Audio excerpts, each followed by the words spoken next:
Hello, I'm Fred Kowal, President of United University Professions, and this is The Voice. I am a voice. I am a union. I am the sound of 100,000 workers strong. I am a voice. I am a clarion call. We are united.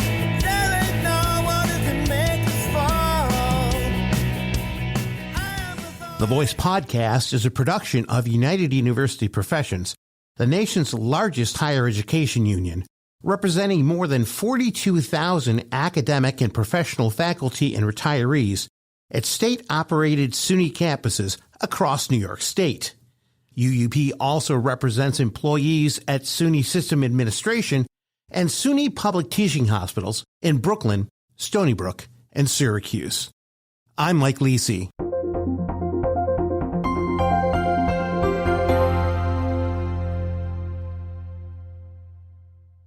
New York State Comptroller Tom DiNapoli comes from a working-class union family, so he knows the meaning of hard work and the importance of honesty and integrity. Those are great attributes to have, especially when you oversee the state's pension fund, one of the largest pension funds in the country. The pension fund has swelled under Tom's leadership. During the first 6 months of the 25-26 fiscal year, the fund's investment return was nearly 10%, bringing its estimated value to $291.4 billion. As a state employee who hopes to someday be a state retiree, this is welcome news. He's been a watchful, knowledgeable steward of the fund, and he's led it through some trying times, including 2008's Great Recession and the pandemic. We trust Tom, and that can certainly be said for other unions like CSEA, PEF, AFSCME District Council 37, and the Transport Workers Union, which have endorsed him for his November campaign. He's made state spending more transparent through Open Book New York, a web portal with links to state contracts, state spending, and data on local governments and public authorities. Tom's anti-corruption initiative, which investigates pension fraud and fraud in state and local governments, has resulted in nearly 400 arrests and $105 million in recovered taxpayer dollars. And if that's not enough, Tom made it really easy for New Yorkers to recover lost money by publicizing the state's unclaimed funds webpage. More than $500 million went back to New Yorkers in state fiscal year 2023-24. That's real money back in real people's pockets. Tom has always been a strong supporter of public higher education and a good friend to UUP. That's why we honored his support of public higher education with our Friend of UUP Award in 2024. We also want to recognize him because of the fact he supports the work that UUP members do. Tom, welcome to the Voice podcast. Well, Fred, thank you for that most generous introduction. I remember when I received that honor, it really meant a lot to me because we've had a wonderful partnership with you, with your leadership team. And certainly when I participate in UUP events across the state, I just really admire the dedication, the enthusiasm of your members. They do so much to keep public higher education the great, great asset and resource that it is for all of New York. So just thank you for always extending the opportunity for me to support your great efforts and the great efforts of UUP. We're a union, and we believe so strongly in the importance of what unions can do. And clearly through your record of public service and in all of the ways that you have stood up with unions and for unions. I'll ask you about public higher education and public education in general. Why is it such a central part of your priorities in public service and the work you do? Well, I'll answer that in a couple ways. I mean, first of all, in terms of public education, generally, I am a product of the public school system in New York. And I think about, my family's story or history, probably no different than most folks in New York. My grandparents were immigrants, came here with, no education and just came here with hopes and dreams, right? My parents were born here, born and raised on Long Island, and went to public school. My mother actually, Italian was the first language in her house. So it was really the public school system that gave her the very important gift of the English language. And they were high school graduates, and that for them was enough for them to get decent jobs, represented by strong unions, I might add. I'll add in the importance of unions, picking up on what you've said earlier, Fred. My dad was a communication worker, a shop steward. And my mom, when she went back to the workforce after I got a little older, she was a CSEA member, worked as a clerk in Nassau County. So it was growing up and going through the public school system and parents represented by strong unions that gave us the opportunity to have a secure middle-class lifestyle on Long Island, for me to be the first one in my family to go on to college. I ended up going to Hofstra, which is not a public university, but is a very good private university. Yeah. We love Hofstra. But certainly I have seen in terms of other members of my family, or certainly just being involved as I have been for so many years in New York State, the critical importance of public higher education, because it is certainly an issue of access, which I think as we go through this really incredibly challenging time as far as affordability, everybody's talking about it. You know, I think we've been talking about costs for a while. Yeah. Now we have a one-word label for it, right? So that issue of access to higher education, which, no disrespect to the privates, but the public university system, be it SUNY or CUNY, is really set up to be an opportunity for access. And what I have also seen in the evolution of public higher ed in New York State is quality. You know, I think you go back years ago, I think some people say, well, you kind of go to a SUNY as a fallback, right? Mm-hmm. You know, that's not the case anymore. In fact, it's just the opposite. And you're going to find access to academic excellence and quality in CUNY, in SUNY. You look at our university centers, and really you look at all the colleges and universities on the public side, and you look at the challenges that the private colleges and universities are facing. Now, there obviously have been struggles. You know, I've talked about it in terms of funding for SUNY. And some of the campuses have had cutbacks in terms of courses and staffing and so on. It's an ongoing issue. But look at what's happened with the privates. They've actually closed colleges. They've gone out of business. You know, Casanovia's, right. That was from the early 1800s, right? It had been in business. College of St. Rose here in the Capital District. Medallia. And there are a couple of others we know that are kind of on the edge. So there's been a stability with the public higher education system in New York State that I think has been so important. Look, for many people still, getting that college degree, whether it's an associate's or a bachelor's or a master's or beyond, that is the pathway to success. Not for everybody. This past week was apprenticeship week, so our friends in the trades, we're here in the Capitol, and for some folks, that is the pathway to success. But for so many, you do need that higher education. And so maintaining the access to quality higher education is the mission of SUNY and of CUNY, and the importance of UUP as a union of professional educators who advocate for support for SUNY is so very, very important because, look, at budget time, there are so many competing interests out there. You're in the Capitol a lot. And I think higher education generally needs to be celebrated more in New York. We put a report out not that long ago on the impact of higher education, both public and private. A significant employer, close to 300,000 people work in higher education. The consumer spending, over $15 billion, a key part of the economy. The amount of money, the billions that goes into research and development, a lot of that going through, the SUNY system as well. That is such a key driver of our economy. So it's important for the students. I was going to say for the young people, but we more and more appreciate lifelong learning, right? And you don't have to be just coming out of high school to get a degree or take a course at a SUNY campus. So it's such a key part. And as we navigate a changing landscape with the economy, we're all talking about the impact of AI, artificial intelligence, disrupting workforce, taking away some of the traditional entry-level jobs that many people had as a beginning of a career.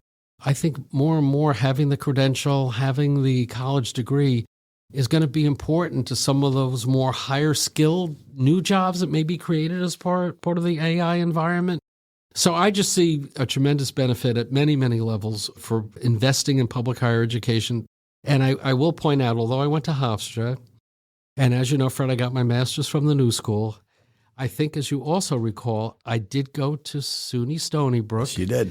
Briefly, when I had a dream of getting my PhD in history, which unfortunately I just had a hard time managing being a state assembly member and going to Albany and going out to Stony Brook. But I did get 2 courses under my belt, and I scored an A- in each one. So All right. you could check the transcript at SUNY Stony Brook. So I actually did see personally the excellence, although I can't brag that I have a SUNY degree. I did have a SUNY experience, and it was a very, very positive one.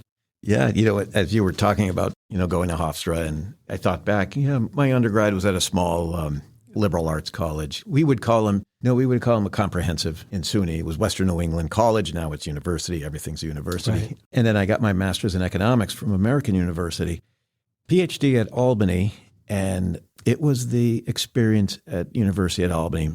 Some of it might have been my maturity at that point, but hands down, the best education I got was from the faculty and great staff at the University at Albany. I treasure them now as union colleagues, but also as scholars. You mentioned history, so I want to take you back.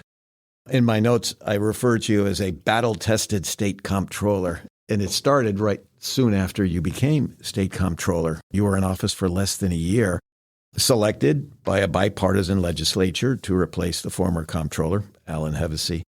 And then the Great Recession hit. Yeah.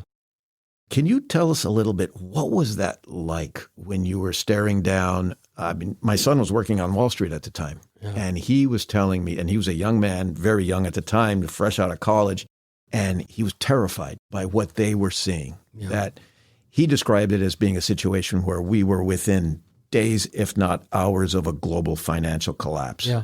What was it like for you, given your responsibilities with the pension system, but also in general, the New York State economy? Yeah, I mean, certainly first and foremost, as trustee for the pension fund, we're fortunate to have a lot of your members in that plan. We went from, the fund was about $154 billion back then, down to like $109 billion. I mean, just within 1 year, that kind of like 26% drop in value. And so staring at those numbers and saying, how are we going to continue to fund, the pensions? And is this more than a one-time event? Is this what the new normal is going to be? So I think, a couple of lessons of that time. Number one is, you can't control what you can't control, right?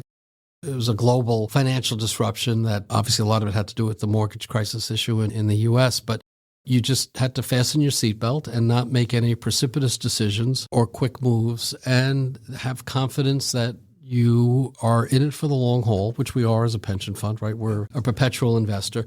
The folks I felt worse for were the person who was about to retire and they had a 401k and they didn't have a defined benefit pension. Yep. And the 401k was wiped out.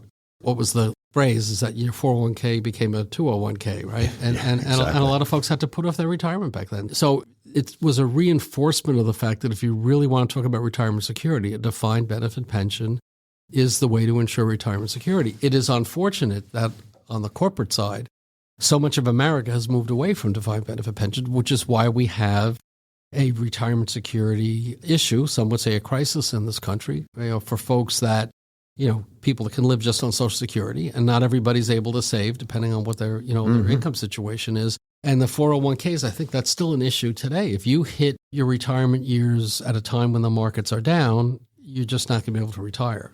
So I think one of the takeaways was certainly to look again at our asset allocation moving forward, and then have confidence in it. And no matter what the ups and downs are, even if you have some down years, and some years are better than others, we don't want to see another global financial crisis. We don't want to see another COVID close down.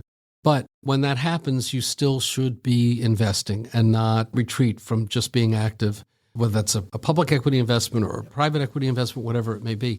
Look, in terms of the state's economy, you're absolutely right. That drove down the revenue coming to the state. Some very tough budget decisions were made then. I guess David Patterson was the governor then. David ended up in the position because he ascended to it when the previous governor had to resign. I was in a similar position where, as you point out, my predecessor had to resign and I was appointed to it. So we both kind of were thrown into this whirlwind of a time. And, looking back, we got through it. We got through the COVID close down as well, which wasn't as severe a downturn. But, just in terms of history, keep in mind 1999, 2000, 2001, the dot-com bubble burst. And 9/11 happened. So we had a similar circumstance.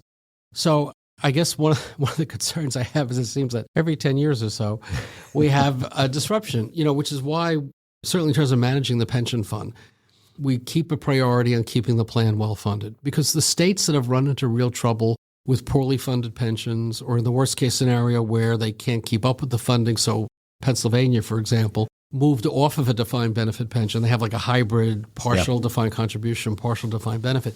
We keep the plan well funded, whether the times are good or bad, because when the bad times come again, if you are a poorly funded public pension plan in a good time and the bad time comes, it just makes your challenging situation even worse. And you kind of never come out from under it.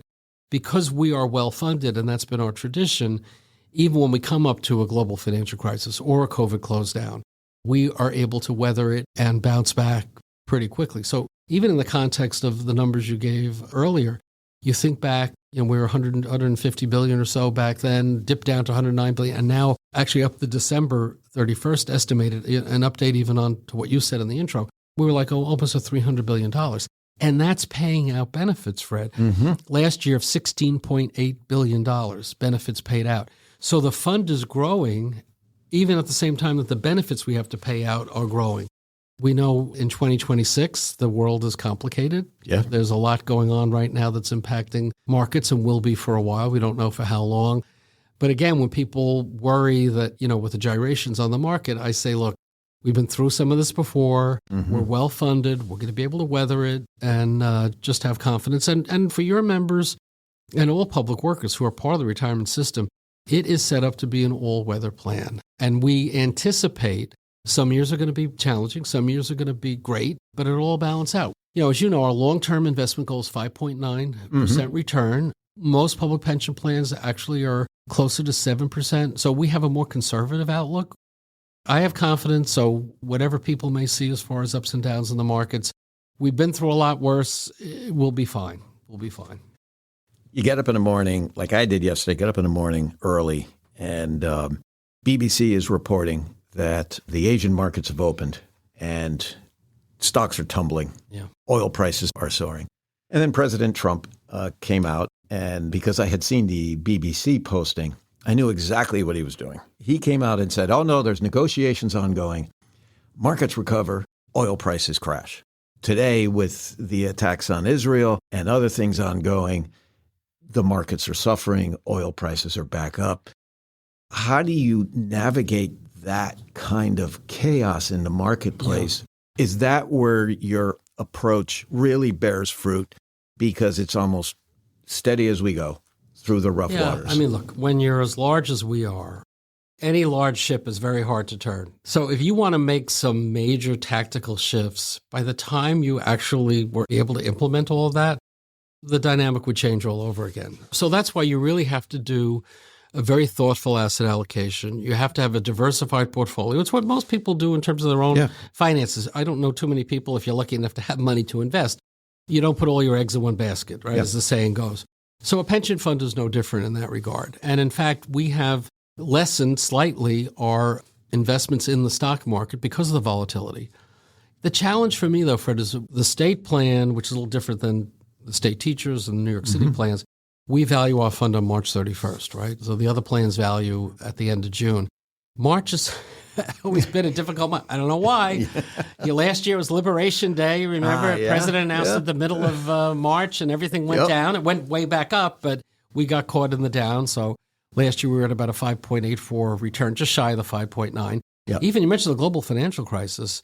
In that year, the worst of it was like mid-March. So this March, I said at the end of February, we're really on track for a double-digit return as long as the president doesn't do anything a little crazy. So he decides to have a war go on. Exactly. So I took it personal. But again, we had 11 months of very strong returns. So I have confidence in our asset allocation. It is steady as she goes. And the reason we're diversified, it's an interesting thing. When the markets are when stock market is doing well, everybody says, Tom, how come you don't have more money in the stock market? When the stock market is doing poorly, it's like, why do you have so much money in the risky stock market? So we have obviously the biggest part of the portfolio, about 40% is in the public markets, the stocks that we're all familiar with. About 24% in fixed income, which is very stable. You tend not to make a lot of money, but you're not losing money there. And the rest of it's in the alternatives. So that's where private equity, real estate, infrastructure has been a new asset allocation. And we do that to be diversified and to have investments that are not totally correlated to the ups and downs of the markets. I still think that's a smart strategy. It's going to serve us well. We went into this cycle right now about 95% funded. That's a fully funded public pension plan. We're one of the best funded. We're the best funded of all the big state plans in the country. And so it is being thoughtful. We do a deep dive every 5 years on our asset allocation, but once we have it in place, we stick with it, and we're then very selective on the investments that we have. And we do a lot of investing in-house, low cost, especially on the public markets. But with the private markets, we are very careful before we do an investment. And it's a strategy that's worked for us. You are facing a competitive primary, and the political situation's very volatile, very unpredictable. And your competitors have criticized your leadership of the state pension fund. They're saying that you've mismanaged the fund, that it should be larger than it is now. Speaking personally, criticism doesn't make much sense to me because you've received glowing independent fiduciary reviews of the fund and how you have handled investment oversight, risk management, and governance, as you were saying. What do you have to say to those who say we, quote unquote, should be doing much better than we are? Well, a lot of it's cheap shots, right? I mean, you could certainly look backwards and say, well, if you had put more money here or there, now that I know what the results were. Again, I think they're I'm a football fan. I like sports, and I root for the Patriots. Okay, this was a bad Super Bowl for us, and I was looking back and saying, yeah, and we should have done this, and we should have done that. The Monday morning quarterbacking, right? Yeah. Is that what we're talking about? Yeah, that's very much what it is. And I just think our numbers have held up more than fine in comparison to other plans and other funds. And I just think a lot of it's cheap shots, not based on reality. Another area, some of them have been criticizing, we're giving money to Wall Street. Well, some of our money is managed by investment professionals, and they're not doing it for free.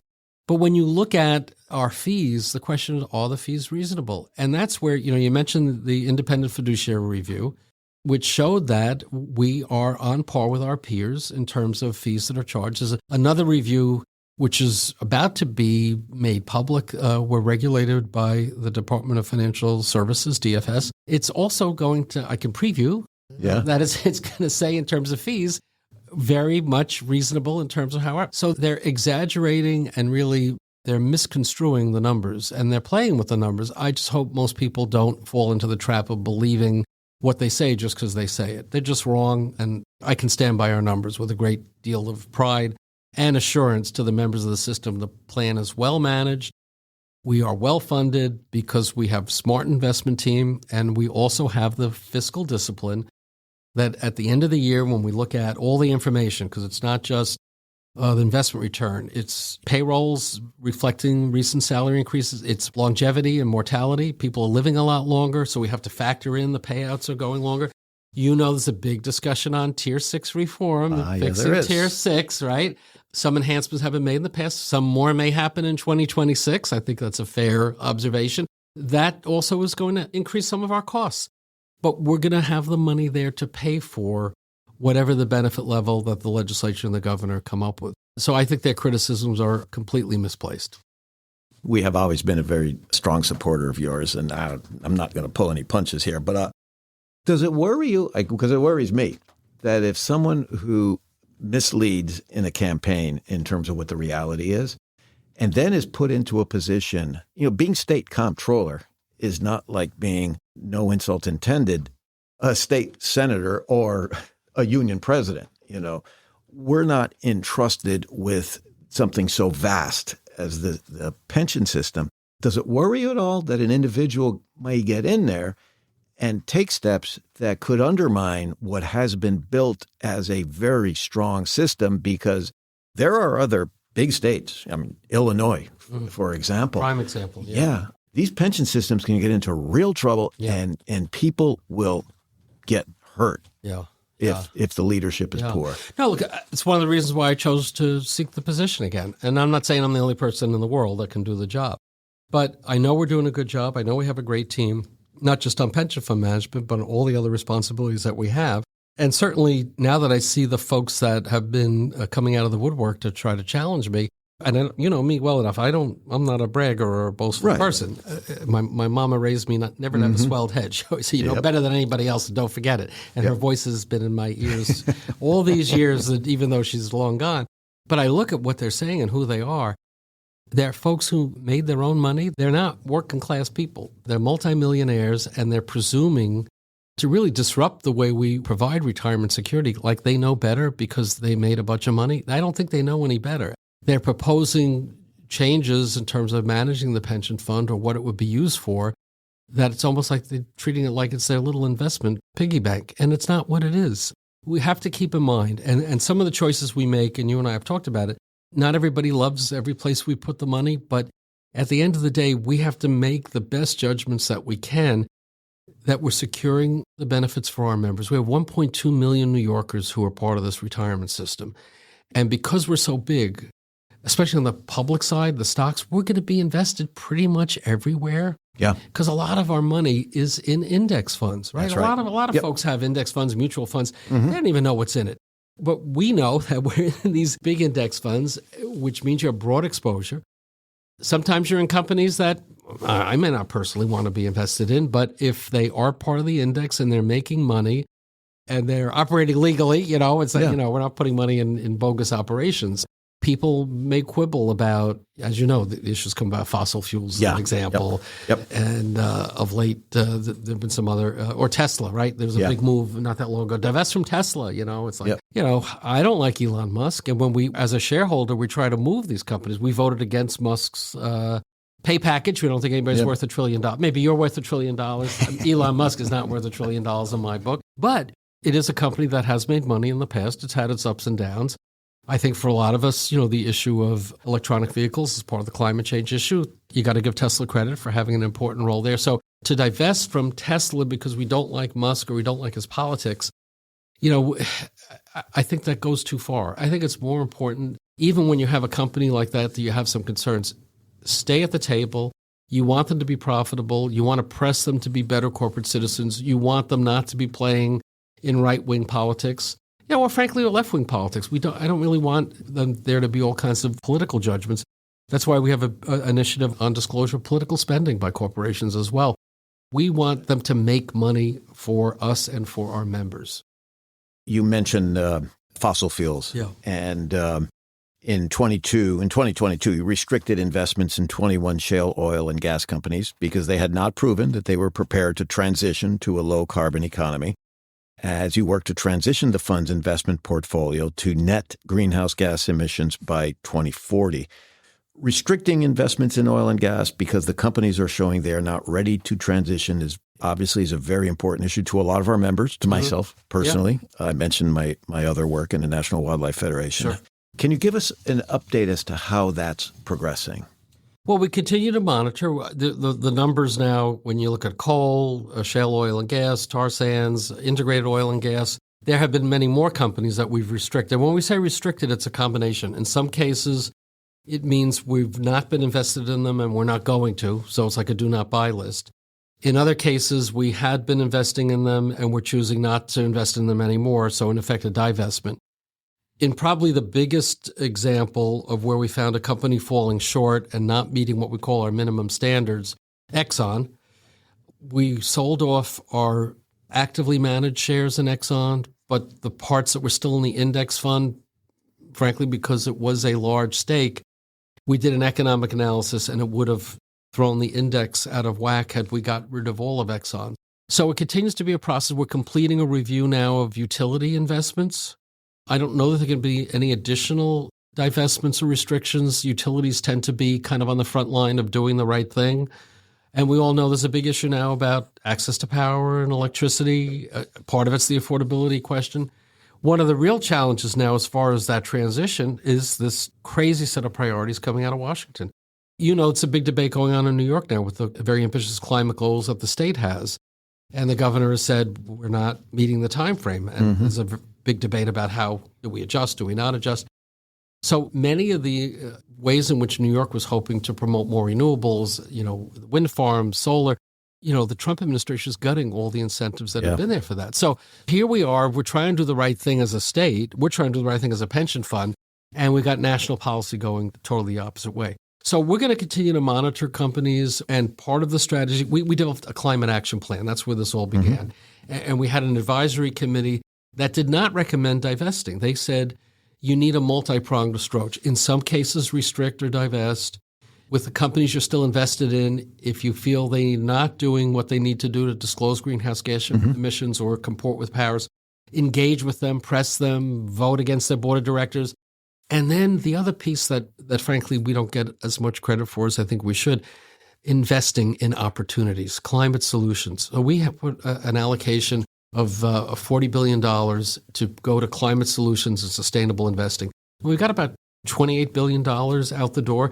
We want to be part of providing capital for those alternatives, the cleaner energy options, and what we think is taking advantage. Look, whatever Trump is doing, the rest of the world is moving to deal with climate change as a reality. So keep in mind, when we invest, Fred, we are a global investor. So we have still seen opportunities in terms of some of these renewable and clean energy options, not always in the U.S., but we find them globally. So we still have this multi-pronged approach with our climate action plan. We just did an update and put it on our website. If any of your listeners or members want to see it, it's up there to give a review as to where we're at. And we believe climate change is real. We believe as an investor it's a material risk. And we believe there are not simple solutions, right? If selling stock in fossil fuels was going to solve the climate crisis, I think I'd be the first one to say, okay, let's do it. All selling stock does is let someone else buy it. Except in extreme cases, we have chosen not to do divestment or restriction, but to stay engaged and to press the companies we invest in. But as you point out, we have done some restrictions and some divestments, and we'll be continuing to monitor to see if we need to do more. Just yesterday, and I was trying to remember, it's a French company that had purchased areas that were being set aside off the coast of the Atlantic and the Gulf, I think the Gulf as well. Okay. And they were going to be putting in big offshore wind. And the Trump administration basically made them an offer they couldn't refuse. They bought back the leases that they had purchased. Wow. Yeah. With the condition that this company instead invest in a production facility for liquefied natural gas that then would be exported to Europe. Wow. So at a time when the pressure on us as consumers is that the supply of electricity is not keeping pace with demand, thanks to the data centers and so forth. And so rates are going up. They're going through the roof. Yeah. The supply keeps shrinking. And without offshore wind, this is going to hit the Northeast and Mid-Atlantic states. Yeah. And that liquefied natural gas is going to go to Europe, and it's going to make the natural gas companies, oil companies, wealthier, which was, of course, that was Trump's answer when somebody confronted him and said, gas prices are going up. And he said, well, we're going to make money on it. I'm not making money on it. I don't think you are either. No. You know. And on top of it, we've had the coldest winter that we've had in a long time. So we've gotten a lot of, and some of it's heartbreaking, people having electric utility bills, $1,000, it's like crazy. Yeah. I know mine spiked up certainly, but. Yes, mine did too. But what's the long-term? And then, of course, the disruption now coming out of the Middle East. I mean, who knows what the long-term situation is going to be. It's very, very troubling. You mentioned data centers. There's a big push, and we've been pressing too. We just did a communication with many of our portfolio companies to say, if you're involved with data centers, you should be taking responsibility for power supply and water supply. Yes, it's water also that's important. And even Trump was calling on them to do it as well. So I think there's a recognition that they're going to be making a lot of money off of this, and they've got to put some of that back into making sure communities are not disrupted. But what the challenge is, our phones are becoming our office, and whether on your computer or your phone, and all that stuff that's happening, it's being processed somewhere. Right. We're all a part of what's creating the demand for the data centers, right? Exactly. So we have to own some of this ourselves in terms of responsibility. And sometimes it's hard for people to recognize. So, we face all these challenges. As you mentioned, you're in a heated primary with challenging circumstances where facts don't seem to be important to some. Not always new in politics, by the way. So I just haven't had to deal with it in a long time. Yeah. So what is it, and it's easy. I mean, I'll speak personally. It's easy for me to get depressed when I see what's happening.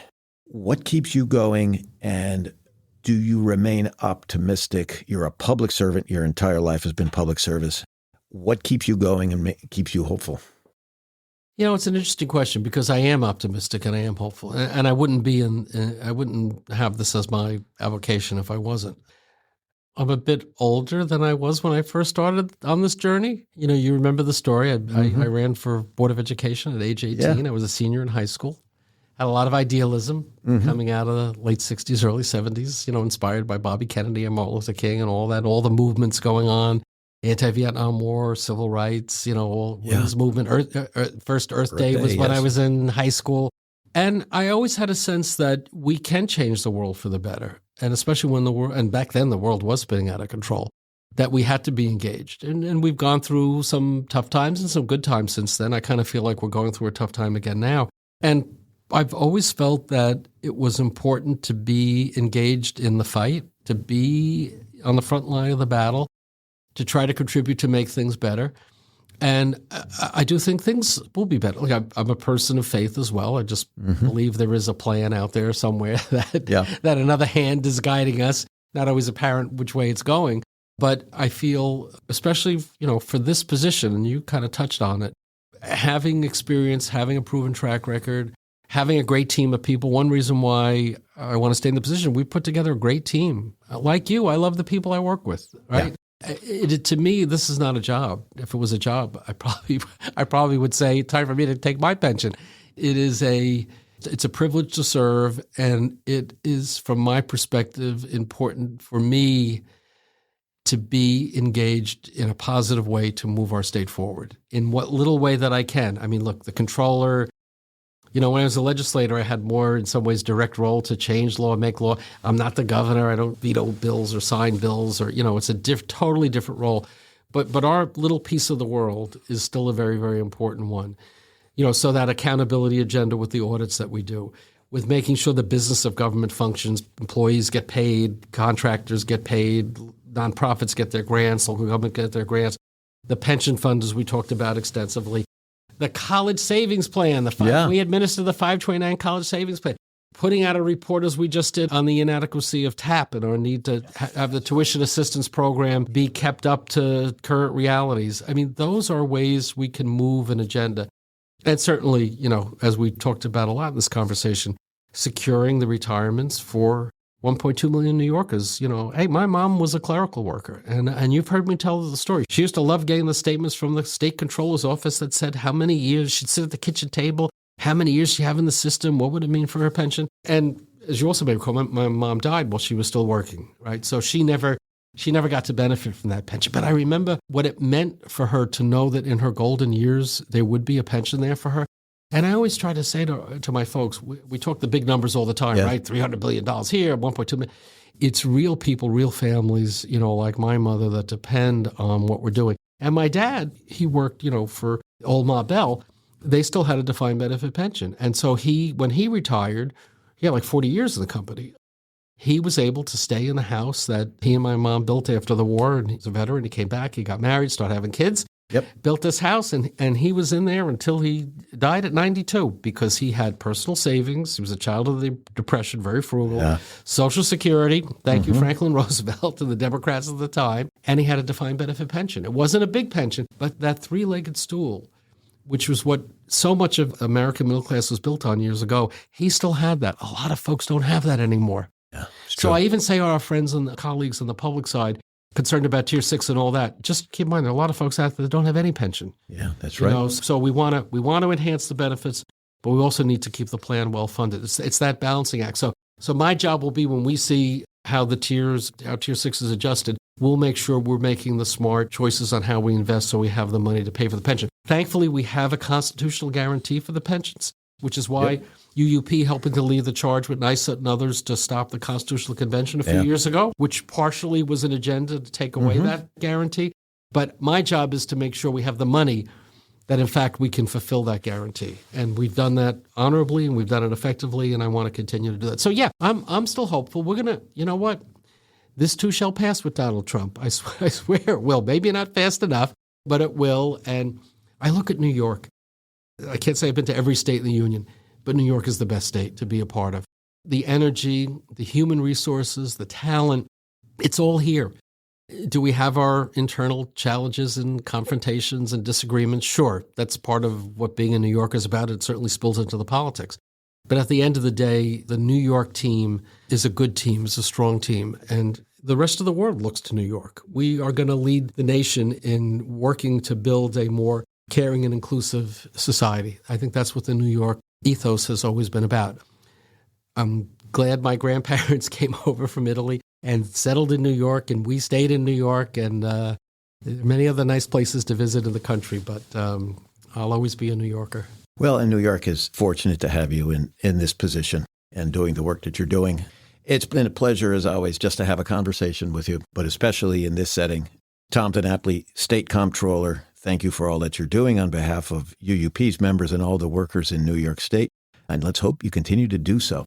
Thank you, my friend. And Fred, I look forward to our continued partnership, and UUP is such a key voice in the whole mix of making New York State a stronger place. And thank you to your members for what they do day in, day out on our campuses across our state. And thank you for your leadership as president of UUP. Appreciate it. Thanks a lot.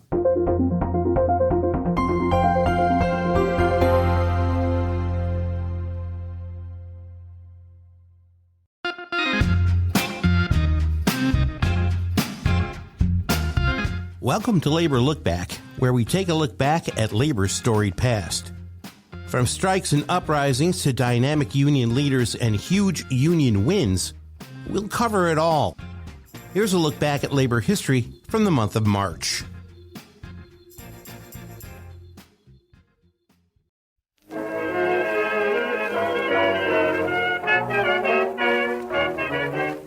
February 27, 1937 dawned as just another chilly Saturday for shoppers and management at F.W. Woolworth's main downtown store in Detroit. But 108 women who worked as department store clerks at the Woodward Avenue store had other ideas.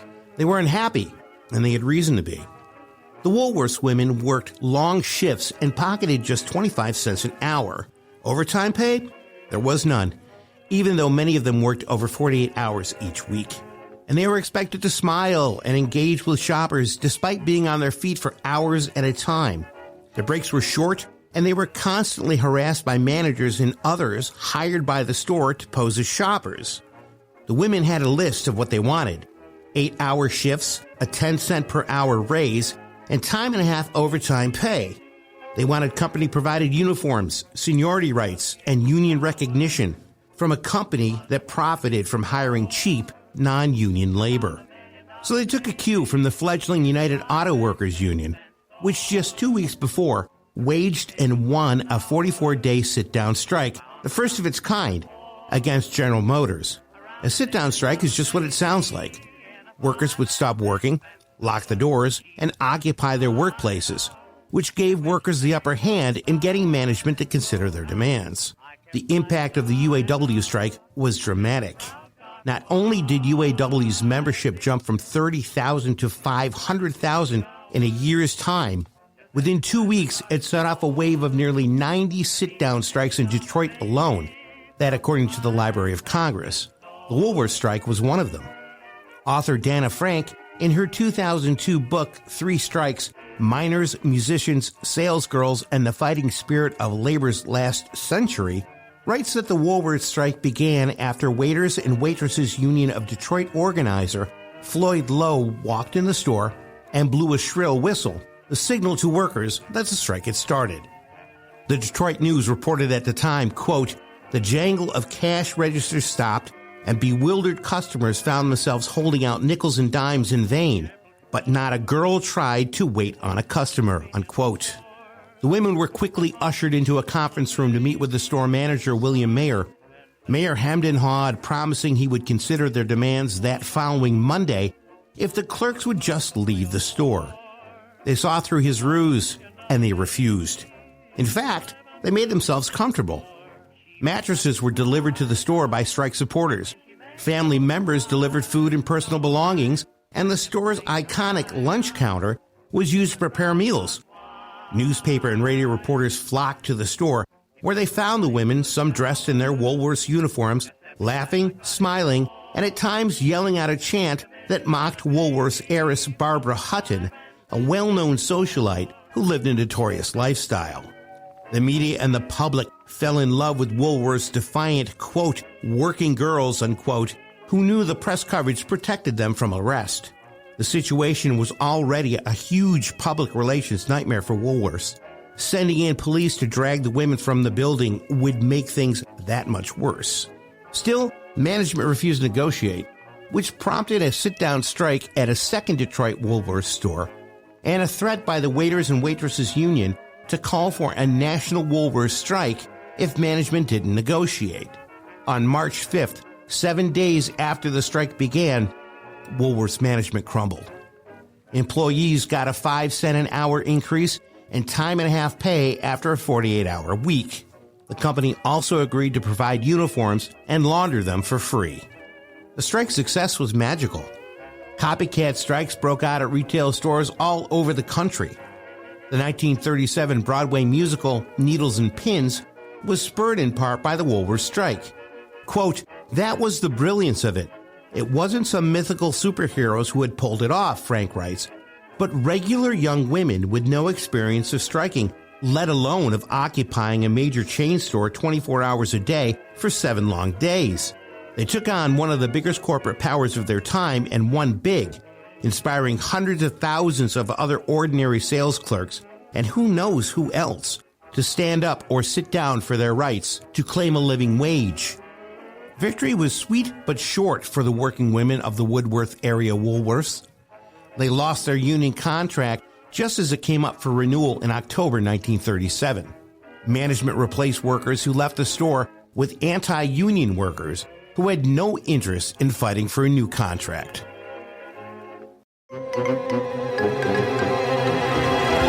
It's not at all surprising to see a huge inflatable rat up on its hind legs, baring its fangs with claws out at a union strike or picket line demonstration against anti-labor companies. Actually, it's kind of weird not to see it. After all, what's a labor dispute without Scabby the rat? Yep, that lovable air-filled vermin made of weather-resistant PVC vinyl has been a labor fixture since the 1980s. But like every icon, Scabby has a past. And his story begins in 1830. The New York Daily Sentinel, one of America's first daily newspapers, was the first to use the word rat to describe someone who screws over workers. The March 13, 1830 edition of the paper quoted a typesetter who used the term to criticize replacement workers who agreed to work at cheaper rates.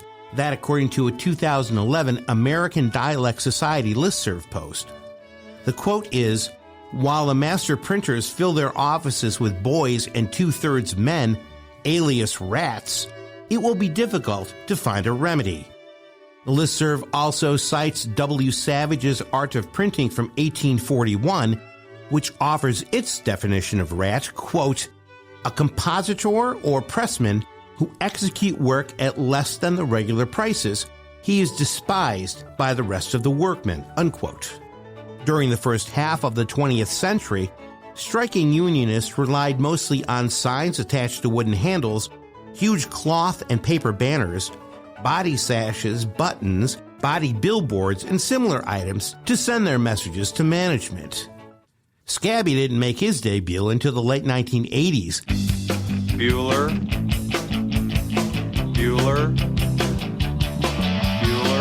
Thanks to Jim Sweeney at Local 150 of the International Union of Operating Engineers in Chicago. Hired as an organizer in 1986, Sweeney was tasked by his union to come up with new ways to shame businesses that hire non-union labor. Now the union's chief executive, Sweeney said Scabby started out as cartoon mice on picket signs. WGN Chicago's The Workers' Mic radio show, which interviewed Sweeney in March 2024, picks up the story from here. It started with a cartoon character on a picket sign and then morphed into, we had the designers make rat suits. That quickly became a problem because of the odor that would accumulate inside. So Sweeney, according to the Local 150 website, spotted an inflatable gorilla outside of a nearby car dealership and got an idea. If you can inflate a gorilla, why can't you inflate a rat? Sweeney's first inflatable rat stood about 5 feet tall with red beady eyes and a snarl. He perched it on top of a school bus yellow Chevy Caprice imprinted with the words Rat Patrol Local 150. Cartoon rats were on the front doors and ran along the bottom of the car, which the Union showed off at all sorts of Union events. And yeah, it was popular. In 1990, Local 150 held a contest to name the rat, which was then known simply as Mr. Rat.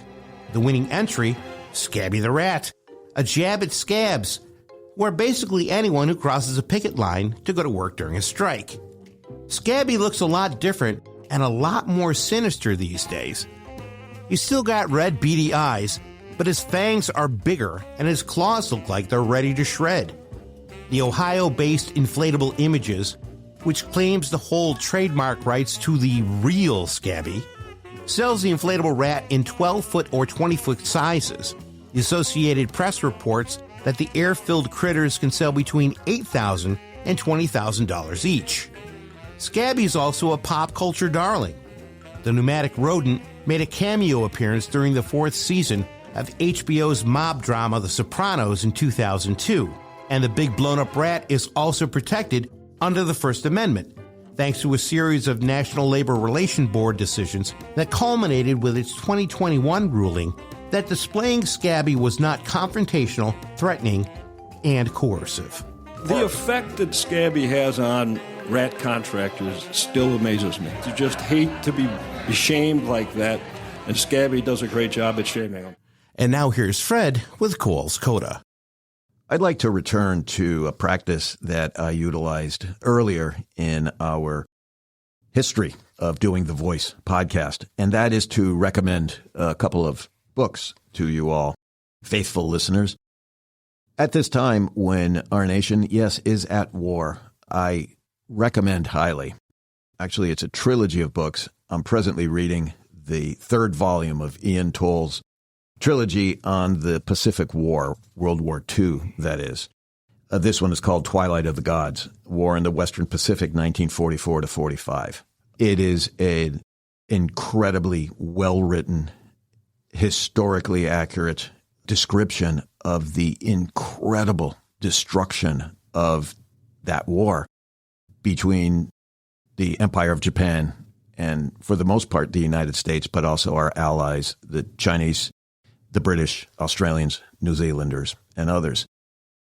What it does is it brings to light how incredibly difficult it was to win that war against fascism.